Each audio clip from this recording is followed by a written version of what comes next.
O, tu kur nufilmavau tą vaizdą Virkio.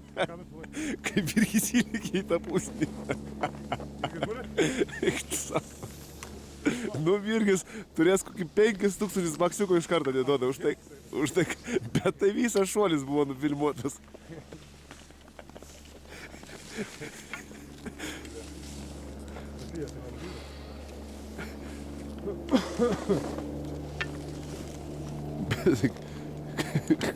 Kaip nujaus, kad reikia Virkį paimti šitam kadre.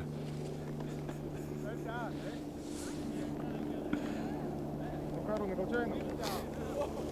Vandom?